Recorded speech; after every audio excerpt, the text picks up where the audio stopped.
What does elderly abuse, wire fraud, and land scams have in common? It could happen to you. Especially if you're old.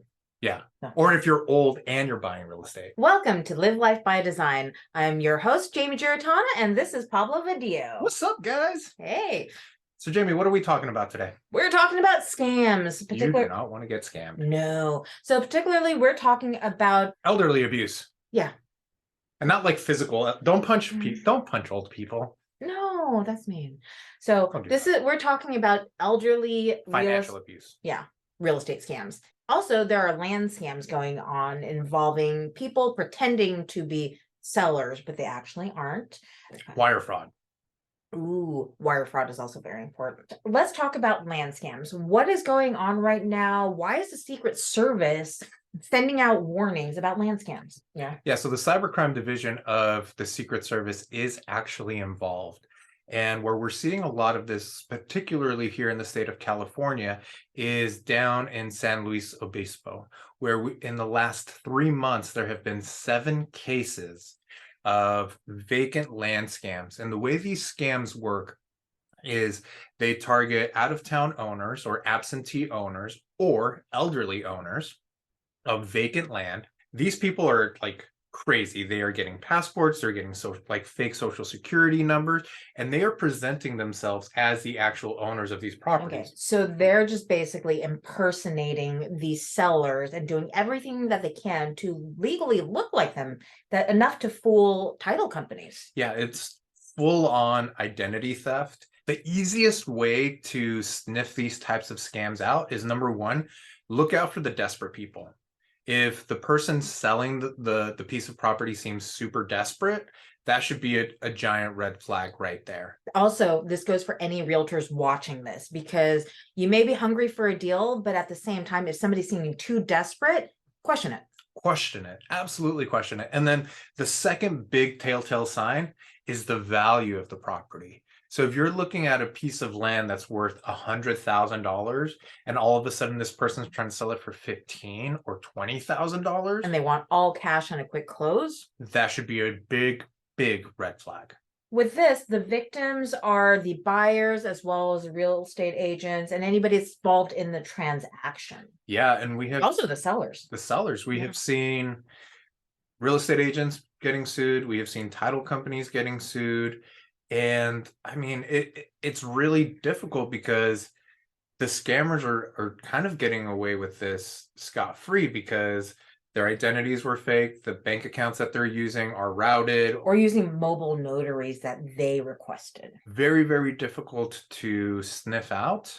But if you know what to look for, the desperation, the ridiculously low price points, those are going to be your 2 big indicators on, hey, maybe there's more to this than meets the eye. Let's talk about what happened in San Francisco. So an elderly lady got scammed out of her home because she didn't pay $13,000 in property taxes? That is correct. So this lady in San Francisco, through the pandemic, lost her husband, had health complications, fell behind on her bills. So she went to her real estate broker and her mortgage broker, and she said, hey, like, I'm kind of falling on hard times. What would you guys advise that I do?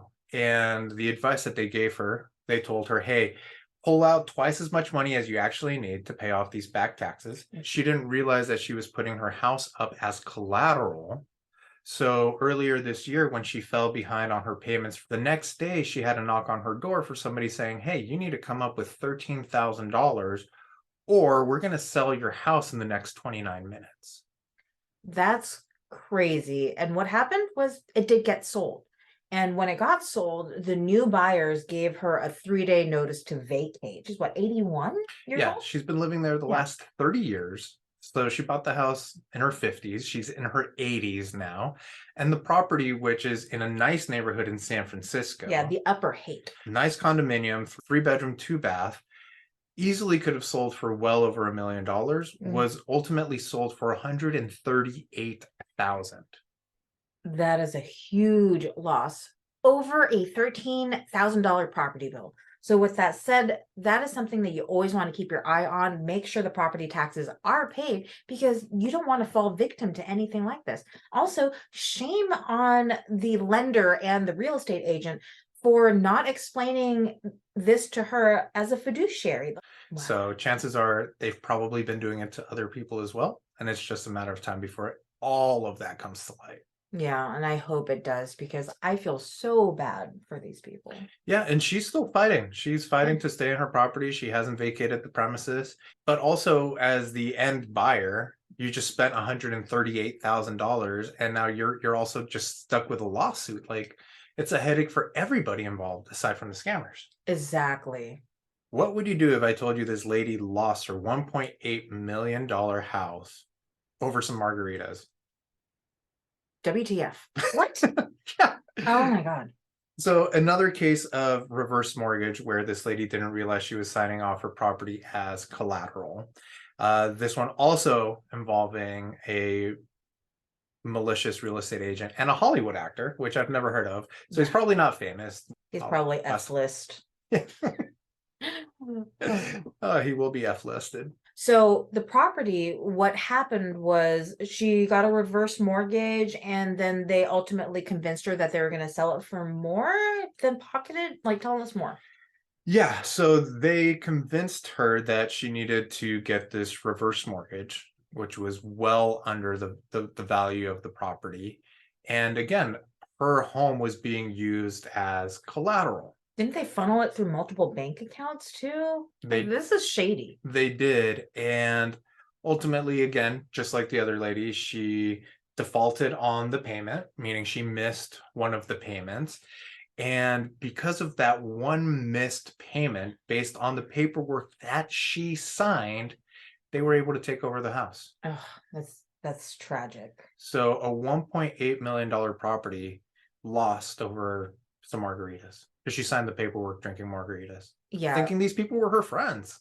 I don't want to say don't trust anybody, but at the same time, you have to do your due diligence and be careful with who you trust. Yeah, exactly. And you always have to go with your gut feeling while not inebriated, as well as interview multiple people. If you have this weird gut feeling like something is not right, get referrals from others so that way they lead you to the right mortgage lender as well as agent. Yeah. Yeah. If it doesn't feel right, it's probably because it's not right. Use your gut instinct. And also, if you have any friends as well as family members that you feel like something is off on the transaction, like go with it. Speak up. Yeah, have them ask questions to these agents to see if they're actually qualified to help her out. Mm-hmm. And what their intentions are. Wire fraud. Wire fraud. Yeah, wire fraud seems to be a national thing. And last year they lost what, $350 million? $350 million. That's a lot of zeros. Were lost last year just from real estate wire fraud scams. Let's talk about how this works. And right now, it only affects people that are actually going through a real estate transaction. Correct. So if you're actively in a real estate transaction right now, if you are a buyer, be very, very wary about where you are wiring your funds.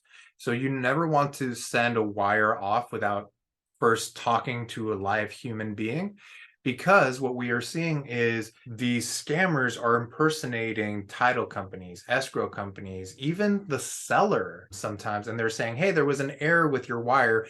Please, here's the new wire instructions, send the money here.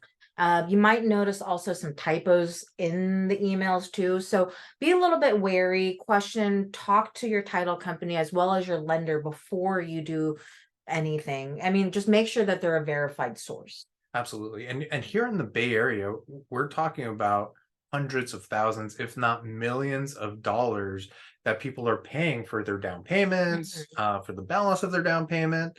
Once that money is lost, like once the wire is transferred and received, it makes it very, very difficult for any financial institution to be able to claw it back. What kind of advice would you have for people to look out for these things? Just a couple things on what to look for. Yeah, before submitting any wires out, what should we look for? make sure that you're in clear communication with your escrow officer, your title officer, and that you have spoken to a real person over the phone as to what the real wiring instructions are. The email from title company will come and it'll be password protected, and it'll come straight from the title company. So look out, make sure that the emails are correct, the headers are correct. Yeah. And if you have any suspicions about the wire or anything like that, you can always do a money order. You can always take the check straight to title, Yeah. and walk the check in if you really want to be that safe. If you also don't know how to do a wire and you know how to write a check. Yeah. So. Other kind of scams, this is something that us as realtors see a lot. I tend to get a lot of text messages from people, help their clients buy a Lux home. Or some of these people reach out and they only want to chat on WhatsApp. They never want to go on a Zoom call or a real phone call. Like, what kind of advice? Like, what is going on with this? What is their outcome? You always have to make sure that you're protecting yourself first and foremost. Scammers are out there, not just in real estate, but in all facets of life. Just make sure that anytime you're conducting business or selling something or Yeah. transferring money, that you know exactly who you're working with and you're in clear communication with those people. The last thing that you want to have happen is falling into one of these scams and losing tens of thousands, if not millions of dollars. For some people that aren't experienced, especially the for sale by owners, you may end up getting a lot of these fake buyers reaching out. And if you're not checking for proof of funds and all sorts of stuff like that, you might be doomed. Then there's the whole wholesaling market. Mm. And if you're not familiar with wholesaling, essentially what wholesaling is let's say Jamie has a property. Jamie wants to sell her property. And I say, hey, Jamie, instead of selling your property for the maximum amount of money you can sell it for, how about instead we sell it for $1 million? Jamie's like, okay, I'm pretty happy with $1 million. So she agrees to sell it to me. I agree to buy it for $1 million. And then I go to Bob and I'm like, hey, Bob, check out this property. It's amazing. Do you want to buy it for 1.1 million? They don't do anything with it sometimes. And then Bob's like, oh yeah, this is a great property. I'll buy it for 1.1. So now Jamie, who just sold her house, sold it for $1 million. I then turn around and I sell it to Bob for 1.1 million. And then I get to pocket the difference. As a real estate agent, can you see why that might be a little unethical? Yeah. Our job is to be fiduciaries for our sellers. Our job is to make sure that we're providing our sellers with the best information possible for them to make a conscientious and powerful decision for themselves. Mm. And going into this whole elderly abuse thing, you have to be wary of wholesalers out there because they will promise you the moon and the stars And a lot of cash. and a lot of cash, and it might sound great. And what you don't realize is that they are then turning around and pocketing a big chunk of change at your expense. And this is a little bit different than investors that flip properties. Can you maybe describe what the difference between a wholesaler and somebody who's an investor that flips? Yeah, so an investor that flips is going to want to find a property that's a quote unquote deal, right? They would usually want to buy things that are a little bit under market value so that they can come in, they can renovate the property, they can put it back on the market at a higher price point.